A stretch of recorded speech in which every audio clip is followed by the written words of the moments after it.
Shalom saudara, selamat pagi, selamat berjumpa kembali dalam Renungan Harian edisi Jumat 8 Mei 2026.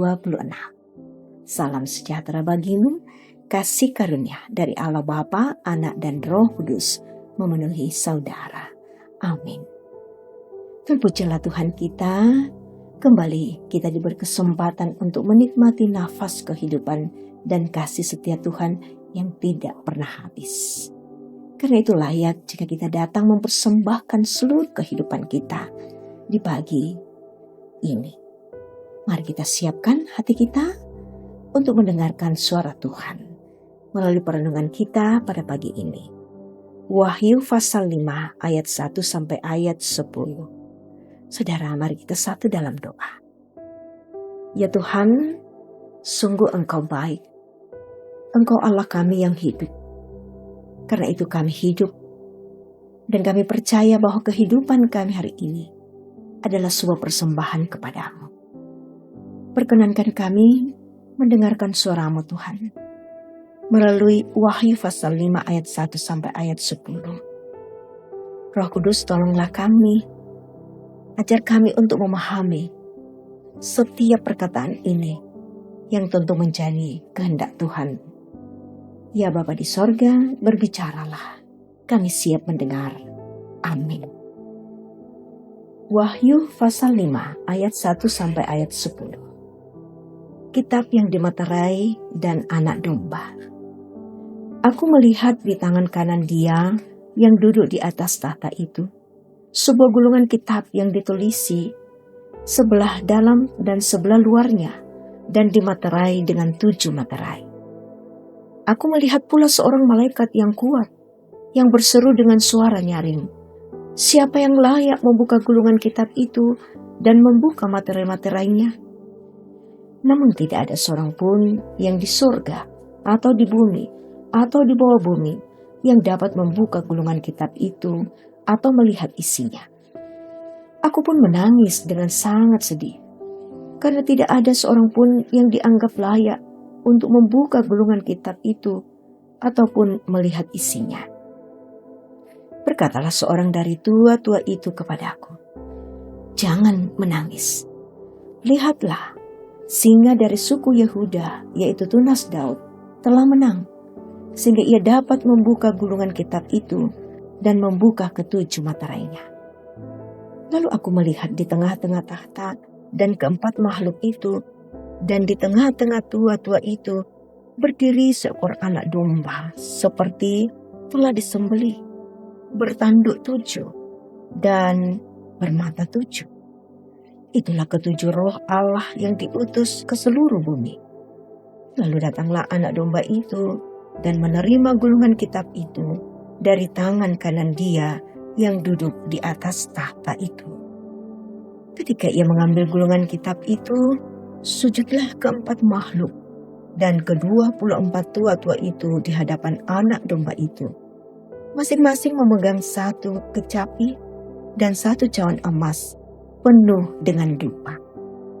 Itulah doa orang-orang kudus. Mereka menyanyikan suatu nyanyian baru, katanya.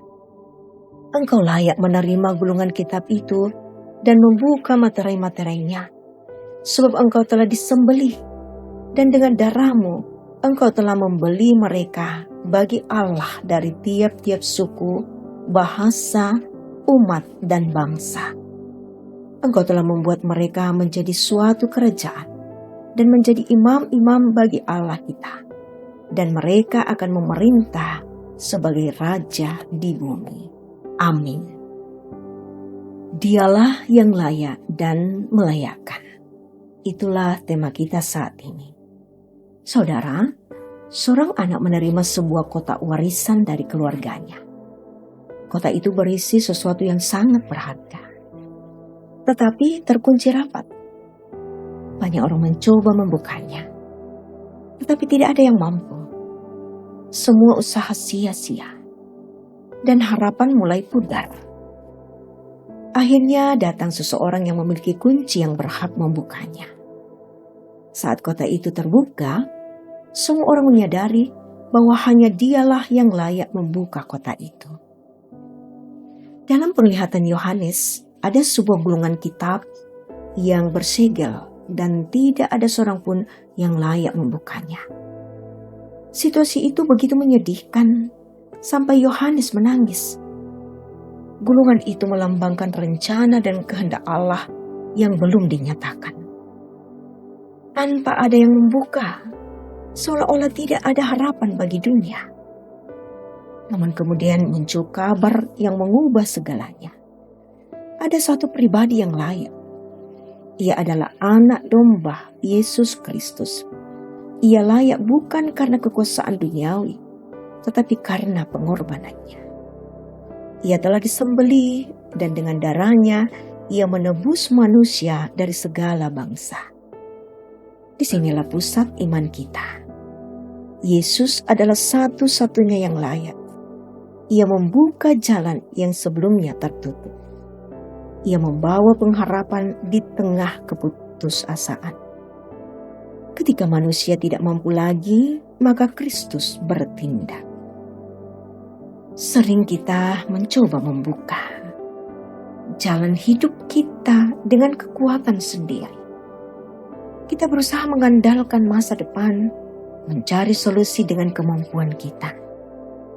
Firman Tuhan hari ini mengingatkan bahwa ada hal-hal yang hanya bisa dikerjakan oleh Tuhan. Kita dipanggil bukan untuk menguasai segalanya, tetapi untuk percaya kepada Dia yang berkuasa. Ketika mereka melihat siapa Yesus sebenarnya, mereka tersungkur dan memuliakan Dia. Saudara yang diberkati Tuhan, ini menjadi undangan bagi kita untuk tidak hanya memahami, tetapi menyembahnya. Amin. Mari kita satu menaikkan syafaat kita. Ya Tuhan yang Maha Kuasa, kami bersyukur ya Tuhan untuk kesempatan baik Engkau berikan bagi kami. Kami boleh menyelami firman-Mu, di mana kami meyakini bahwa hanya Yesus yang layak untuk memberikan kami kehidupan. Tuhan, kami percaya bahwa dalam kuasa Roh Kudus, kami akan terus dituntun untuk sungguh-sungguh percaya dan menyembah hanya kepada Kristus Yesus Tuhan kami. Bapa di sorga, kami serahkan kehidupan kami kepadamu.